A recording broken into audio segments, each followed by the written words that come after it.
चढ़े नशा चिखल न के हुए रहो के रसा ए बाबू हर बुझाई अरे सब बुझाता गुड्डा में सब हाथ बापा माथा चढ़े नशा चिखल न के हुए रहो के रसा तनी छुआ दो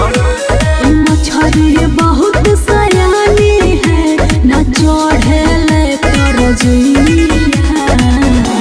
ककोरा में उठा के पटक दे हम भुइया घर दे हम रानी जवानी के चुइया कटोरा में उठा के पटक दे हम भैया घर दे हम रानी जवानी के चुइया डाल गले वाला नहीं खे म्यूजिक बाय मुकेश मुरारी।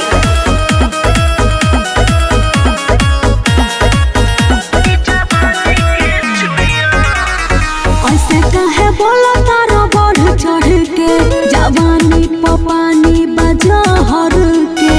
दूरे दूरे रहो न डर डर के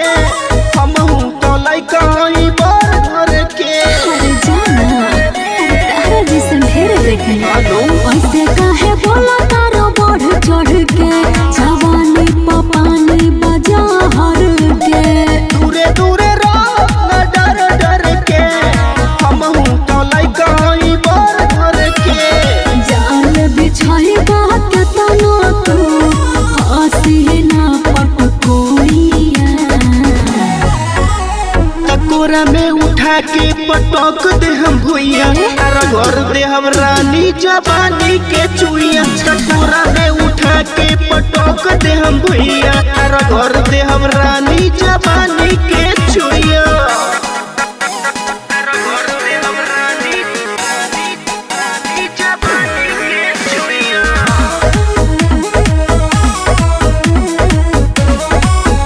Audio Studio, Delhi।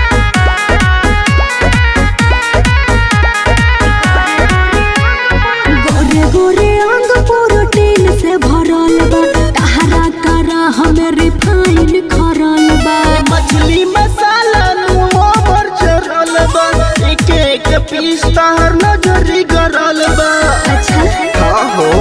ए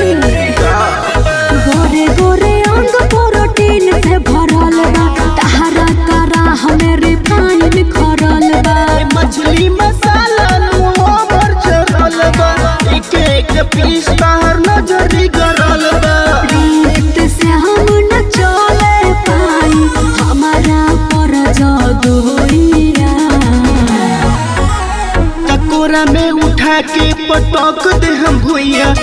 घर दे हम रानी जवानी के चुइया ककोरा में उठा के पटक दे हम भुइया घर दे हम रानी